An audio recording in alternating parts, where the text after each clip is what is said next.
બનાસકાંઠામાં ગેરકાયદેસર રેત ખનન કરતા તત્વો પર ત્રાટકી ગાંધીનગરની ફ્લાઇંગ સ્ક્વોડ। બનાસકાંઠા જિલ્લામાં લાંબા સમયથી ચાલી રહેલા ગેરકાયદેસર રેતી ખનન પર ગાંધીનગરની ફ્લાઇંગ સ્ક્વોડ ટીમે સર્જિકલ સ્ટ્રાઇક કરી છે। બનાસકાંઠાના ઓગળ તાલુકાના શુદ્રોષણ પાસે બનાસ નદીમાં દરોડા પાડી કરોડો રૂપિયાનું રેતી કૌભાંડ ઝડપી પાડવામાં આવી છે। ઓપરેશનની મુખ્ય વિગતો: કરોડોનું કૌભાંડ શુદ્રોષણ નદીના પટમાં રોયલ્ટી પાસ વગર ધમધમતા રેતી ખનનનો પર્દાફાશ। મુદ્દામાલ ઘટના સ્થળેથી 10 જેટલા ડમ્પરો ઝડપી પાડવામાં આવ્યા। કિંમત જપ્ત કરાયેલ મુદ્દામાલની કિંમત 2.50 કરોડથી વધુ આંકવામાં આવી રહી છે। સંયુક્ત કાર્યવાહી ગાંધીનગર ફ્લાઇંગ સ્ક્વોડ, પાટણ અને બનાસકાંઠા ખાણ ખનીજ વિભાગ દ્વારા સંયુક્ત ઓપરેશન હાથ ધરાયું।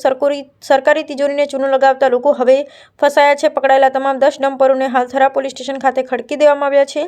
બનાસકાંઠા જિલ્લામાં ખનીજ ચોરી એક ગંભીર સમસ્યા બની ગઈ છે।